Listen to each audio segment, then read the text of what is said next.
최근 주한미군 방위 체제를 두고 폭탄 발언들이 쏟아지고 있습니다. 이수혁 주미대사관 국정감사에서 70년 전 한국이 미국을 선택했기 때문에 앞으로도 70년간 미국을 선택해야 하는 건 아니라는 발언을 한 데 이어 주한미군 사령관 대외협력보좌관의 폭탄 발언이 큰 파장을 가져오고 있습니다. 방위비 가지고 억지 부리던 미군 측에서 방위비 인상이 어렵다면 아예 미군 방위체제를 바꿔버리겠다는 말로 해석되고 있는데요. 이는 전시작전 통제권은 물론 한미동맹 전반에 영향을 미칠 수 있는 발언이란 점에서 파장이 예상되고 있습니다. 함지민 주한미군 사령관 대외협력보좌관은 매체에 기고한 안보정책, 달라진 한반도 상황에 맞게 변화를 이란 글에서 한반도를 둘러싼 안보 환경은 냉전, 북한의 핵개발, 일본의 군사력 증강, 미중 갈등 심화 등의 과정을 거치며 역동적으로 변해왔지만 한반도 내부 환경을 보면 여전히 남북 군사적 충돌 가능성은 지속되고 있으며 미국과 북한은 한국 안보정책 핵심 요소로 작용하고 있다는 말로 말머리를 열었습니다. 그러면서 구체적으로 북한이 적화 통일을 위해 재래식 군사력을 앞세워 재차 남침할 것이라는 근본 가정과 6.25 전쟁 이후 한미 상호 방위 조약을 토대로 안보 공약을 성실히 이행하고 있는 미국과의 동맹에 대해서 충격적인 발언을 이어갔는데요. 그의 주장에 따르면 북한의 남침 의지, 실행성, 성공 가능성을 판단할 때 근본 가정은 더 이상 유효하지 않고 북한의 지상 목표는 체제 유지지만 오판 또는 실수로 전쟁을 유발할 수 있다로 수정되어야 한다고 했습니다. 이 말을 해석해보자면 북한의 남침 의지가 과거와는 많이 달라졌다는 말입니다. 실수로 전쟁을 유발할 수는 있으나 과거 근본 가정이 되었던 적화 통일과는 차이가 있다는 말입니다. 그러면서 한미 동맹에 관한 이야기를 이어갔는데요. 옛날에 1978년 연합사 창설 때나 근본 가정, 즉 북한의 남침 의지로 인한 전쟁이 가능성이 있었지 작금의 북핵 위협 대응과 비핵화 노력 또한 외교력, 정보력, 군사력, 경제력 등 한미 동맹의 포괄적 힘을 통해 전개되고 있다는 점에서 이제는 연합 방위 체제를 고수할 필요가 없다고 판단된다는 말을 했습니다. 그러면서 제시한 방법이 한미가 자국군에 대한 작전 통제권을 각자 행사하면서 합동훈련과 작전을 전개하자는 주장을 했는데요. 이렇게 체제를 변환하는 것이 한국 입장에서도 유리한데 이렇게 하는 편이 한국군 4선 장군이 한미 연합군을 작전 통제하는 것보다 현실적이고 군사적으로도 보다 효과적일 수 있다는 주장을 했습니다. 그러면서 한 보좌관은 지금이야말로 70년간 철옹성같이 유지해온 근본 가정의 관성을 깨고 대한민국의 미래를 좌우할 피할 수 없는 선택을 위해 대한민국 안보정책의 대전환을 도모해야 할 시점이라고 말했습니다. 물론 이것은 함지민 보좌관의 개인 의견이라는 점에서 무게감이 덜하지만 주한미군 사령관 보좌관이라는 고위직 인사가 이 같은 글을 한국 언론에 기고한 것은 이례적인 일로 평가받고 있습니다. 일부에서는 로버트 에이브럼스 사령관 등 주한미군 지휘부가 이번 글을 통해 전작권 전환에 관한 견해를 우회적으로 밝힌 것이라는 해석까지 나오고 있습니다. 더군다나 이 기고문에서 주장하고 있는 핵심 주제가 사실상 미래 연합사 체제를 거부하고 미일 동맹과 같은 병렬적 체제로 가자는 것이어서 파장은 더하고 있는데요. 현재와 같은 한미 연합사령부를 해체하고 유사시 한국군이 주도적으로 방어를 할 때 미군이 측면 지원하는 형태로 가자는 게 주한미군의 입장으로 풀이되고 있습니다. 만약에 주한미군 사령관 대외협력보좌관의 입장이 주한미군 사령부 공식 입장으로 확대된다면 전작권 전환을 둘러싸고 복잡한 상황이 연출될 가능성이 높습니다. 기고문의 내용에 따르면 사실상 우리 군과 주한미군이 갈라서는 것이므로 자동적으로 전작권 전환이 이루어지게 됩니다. 반면 유사시 주한미군 전력을 우리 군이 원하는 대로 활용하지 못하게 되는 위험이 생깁니다. 그렇다면 갑자기 왜 주한미군 사령관 측에서 이런 입장이 나오게 된 것일까요? 갑자기가 아닙니다. 주한미군을 둘러싸고 벌어지는 갈등 상황은 이미 방위비 협상부터 하루 이틀 일이 아닙니다. 최근 열린 제52차 한미안보협의회에서도 갈등은 심화되었는데요. 최대 현안은 당연히 트럼프가 그렇게 좋아하는 돈, 머니, 방위비 분담금 문제였습니다. 마크 에스퍼 미 국방장관은 모두 발언에서부터 방위비 부담이 미국 납세자에게 불공평하게 떨어져선 안 되고 한반도에 미군의 안정적 주둔을 보장하기 위해 가능한 빠른 협의가 필요하다고 했습니다. 지난해 9월 개시된 한미 방위비 분담금 특별협정은 한국에 분담금 50% 인상을 요구하는 미국과 13%를 마지노선으로 설정한 우리 정부의 주장이 평행선을 달리면서 1년째 타결을 보지 못하고 있습니다. 방위비 분담금 인상 압박과 함께 주한미군 감축을 시사하는 미국의 입장도 감지되었는데요. 급기야 한미 국방장관 기자회견은 미국의 내부 사정으로 돌연 취소되었습니다. 전시 작전 통제권 전환부터 쿼드 같은 반중 캠페인까지 각종 현안에 대한 양국의 시각차가 표면화되면서 미국의 불만이 분출되었다는 분석입니다. 게다가 2008년 한미 정상회담 이후 공동성명에 매년 명시되었던 주한미군을 현 수준으로 유지하고 전투준비태세를 향상하겠다는 공약을 재확인하였다라는 표현도 올해는 삭제되었습니다. 이 때문에 방위비 분담금 협상이 조속히 타결되지 않을 경우 트럼프 행정부가 주한미군 감축을 연기하는 전략을 구사할 수 있다는 분석이 나왔습니다. 향후 한미관계에서 주한미군이 상수가 아닌 변수로 다뤄질 수 있음을 시사하고 있는 것인데요. 그만큼 최근 각 분야에서 삐걱거리는 한미관계의 기류가 반영된 것으로 보입니다. 게다가 미국은 또 한반도 방위를 위한 보완 전략을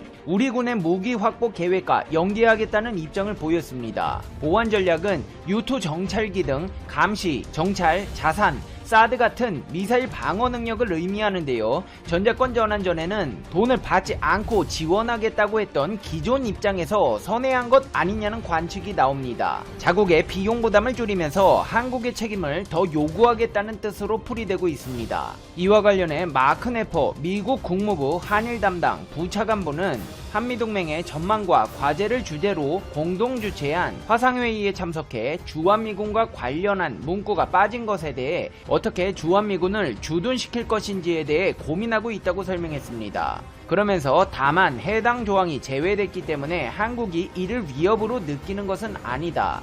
이와 관련한 대화 및 논의가 물밑에서 진행되고 있다. 머지않아 실질적으로 결과가 나올 것으로 생각한다고 덧붙였습니다.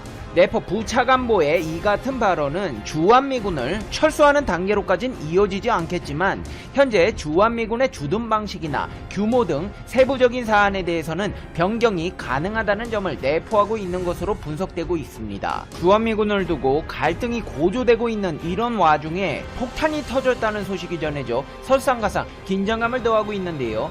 주한미군의 A-10 썬더볼트2 공격기가 한국에서 훈련하던 중 실수로 발사체를 떨어뜨렸다는 사실이 뒤늦게 알려져 충격을 주고 있습니다. 미국 기관지 성조기에 따르면 지난 13일 미 공군 25 전투 비행대대 소속의 A-10 조종사가 정기 훈련 비행 도중 강원 영월군 필승 사격장 남쪽의 외진 곳에서 부주의로 비폭발성 발사체를 떨어뜨렸습니다. 한국군 당국은 이 같은 상황을 알게 된 뒤 한미 합동으로 수색과 복구 작전을 벌였다고 했지만 이를 발표한 미 51 전투비행단은 발사체가 정확히 어떤 것이었는지는 밝히지 않았습니다. 민간 피해 등은 없었지만 분위기가 고조된 상황에서 가슴을 졸이게 하는 상황이 연출되어 우려를 낳았습니다. 결국 주한미군 문제는 미국 대선의 향방에 따라 결정될 것으로 예상됩니다. 북한을 두고 트럼프와 바이든의 입장은 온도차가 명확해 보이는데요.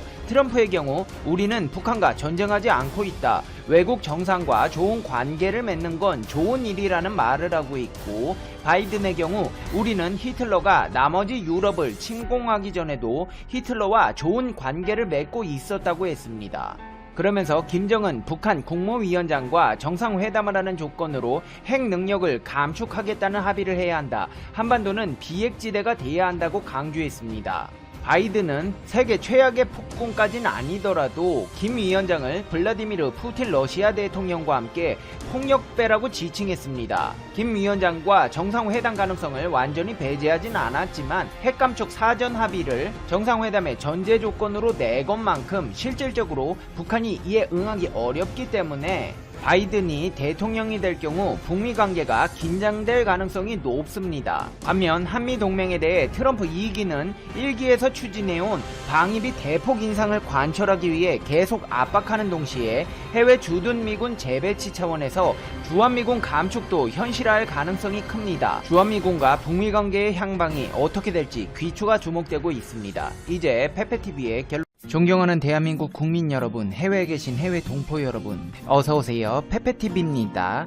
한반도를 두고 예언을 한 예언가는 한두 명이 아닙니다. 타노스님이 말년에 저술한 주역선의 체계는 지축이 틀어지는 대환란기에 그 위기 상황을 극복하고 인류를 구원하는 법방을 오직 한민족이 들고 나온다며 우리 선조가 적선해온 여음으로 우리 한국은 필경 복을 받게 될 것이다. 이 세계가 멸망이냐 심판이냐 하는 무서운 화탕 속에서 인류를 구출해낼 수 있는 방안을 가지고 있는 이도 한국인 외에 또다시 없을 것이다. 그러고 보면 한국은 세계적인 신도, 다시 말하면 정신수도의 근거지라 해도 과언이 아닐 것이다. 오래지 않아 한반도는 국운이 융성해질 뿐 아니라 위대한 인물들이 나타나서 조국을 통일하고 평화로운 국가를 건설할 것이라고 했습니다. 심지어 일본의 승려 기다노 승정 또한 나오몽 장로에 져서 동방의 한나라에서 발췌한 내용을 근거로 대한민국의 부흥을 예언했습니다.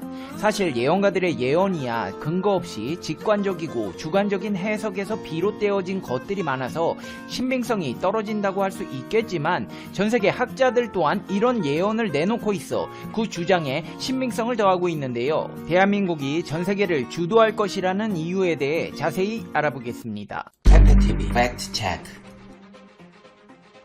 세계적인 미래학자 제이슨 생커, 프레스티지 이코노믹스 회장이자 미국의 1위 미래학자의 예언이 화제가 되고 있습니다. 대한민국이 미중 갈등 속 혼돈의 상황 속에서 승자가 될 것이라는 것입니다. 블룸버그가 뽑은 세계 최고 미래학자로 꼽히는 제이슨 생커 회장은 2009년에 설립한 컨설팅 업체 프레스티지 이코노믹스의 회장과 미래를 예측하고 새로운 기술과 흐름을 전략적으로 활용할 수 있는 경제, 경영, 전망 분석가를 양성하는 퓨처리스트 인스티튜트 회장을 맡고 있습니다. 특히 프레스티지 이코노믹스는 2011년 이후 블룸버그가 선전한 예측 정확도 랭킹에서 여러 부문에 걸쳐 25차례 1위에 올랐습니다. 제이슨 생커 회장은 2018년에 세계 최대 규모의 투자 정보 사이트인 인베스토피디아에서 가장 영향력 있는 경영 자문가 100명 가운데 1위로 선정되기도 했습니다. 올해 4월에 낸져서 코로나 이후 세계는 미국 아마존 베스트셀러 1위는 물론이고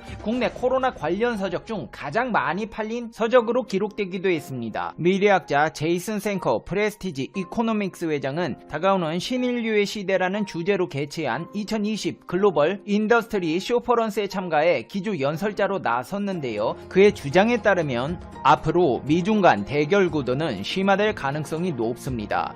첨단 기술 제품을 만드는 한국은 노트북, 스마트폰, 텔레비전 수요 증가를 보게 될 것입니다. 누군가는 중국이 점유했던 시장 점유율을 차지하게 될 것입니다. 코로나19 이후 미중 간 무역 갈등이 더 심화되고 전 세계적으로 자유무역 기조가 쇠퇴될 것으로 전망되고 있습니다. 해피엔딩은 기대하지도 않으며 제2의 냉전이 꿈틀대고 있을지도 모릅니다. 최근 몇 년간 자국 중심주의로 선회한 미국에서는 오히려 중국 중심의 글로벌 공급망에 문제가 있다며 현 긴장 상황을 합리적으로 여기는 분위기가 팽배합니다. 미국이 가장 선호하는 건 북미로 흩어져 있던 제조기업들이 다시 미국으로 돌아오는 것입니다. 무엇보다 미국이 바라는 시나리오는 제조업체들의 탈중국입니다. 앞으로 이러한 추세가 더욱 심화될 것인데요. 미국은 의료, 바이오, 개인 의료장비, 의료무역협정과 북미 자유무역협정 지역에서 할 수 있도록 적극적으로 유도해 나갈 것입니다. 미국이 제조업 탈중국을 주도하고 나설 것인데 무역 분쟁 후 목도해온 다양한 양상들을 보면 현재의 흐름을 읽을 수 있습니다. 이런 상황 속에서 첨단 IT 제조업에 강점이 있는 한국이 어부지리를 얻을 수 있습니다. 중국이 파이를 차지하고 첨단 기술을 주도할 누군가가 필요한데 한국이 중국에서 해오던 역할을 통째로 가져오며 혜택을 보고 주도권을 얻을 수 있다는 것입니다. 특히 첨단 기술재를 양산하는 한국 같은 국가는 노트북, 스마트폰, 텔레비전 수요 증가를 목도하게 될 것입니다.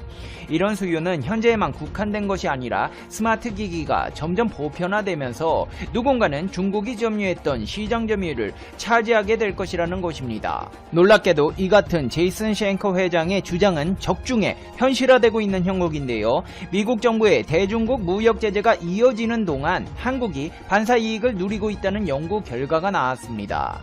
한국무역협회 국제무역통상연구원이 발간한 미국의 대중국 무역 제재 이후 미국 내 수입시장 점유율 변화와 시사점 보고서를 보면 중국산 물품에 대한 미국의 관세율 인상이 본격 단행된 2018년 이후 미국 수입시장에서 중국산 비중은 2018년 상반기 17.25%에서 올해 상반기 13.21%로 4.04포인트 감소했습니다. 미국에서 지난 2018년 7월부터 4차례에 걸쳐 중국산 수입품에 대해 품목별로 7%에서 25%포인트까지 추가로 관세율을 올리다 보니까 세금의 영향을 받은 중국 기업들의 활동이 위축된 것입니다.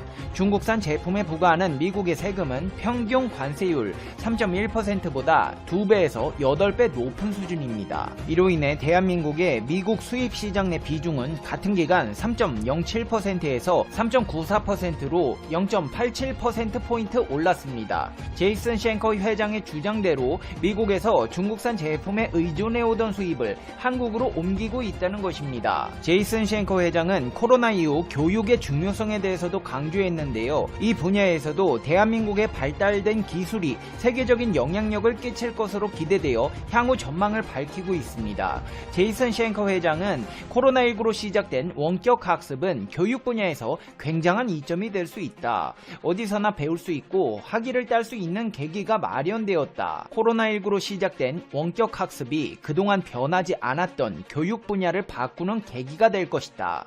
그 사회를 이루는 사람들의 교육 수준이 그 사회를 대변한다. 보편화된 원격 학습으로 앞으로 더 많은 사람들이 고등교육을 받게 될 가능성이 높아졌다고 강조했습니다. 쉔커 회장은 코로나19로 생긴 변화는 교육의 접근성이라는 측면에서 주목돼야 한다. 등하교를 할 필요가 없고 교육에 대한 접근권이 활짝 열리게 되면 대학들은 선택을 받기 위해 경쟁을 펼치게 되고 학비도 떨어질 것이다. 불과 얼마 전까지만 해도 생각할 수 없었던 장면들이 현실화될 수 있다고 말했습니다. 그리고 이는 고등교육을 받기가 더 수월해진다는 것을 의미하고 한마디로 사회의 장기적 발전과도 부합한다고 강조했습니다. 실제로 대한민국은 전세계 국가 가운데 온라인 수업 최강국으로 꼽히고 있습니다. 지난 8월 한국 정부는 코로나가 재확산하자 수도권 모든 학교에 원격 수업을 지시하고 대부분 학교에 대면 수업 금지를 명령했습니다. 이 같은 조치를 시행할 수 있는 인프라를 갖춘 국가는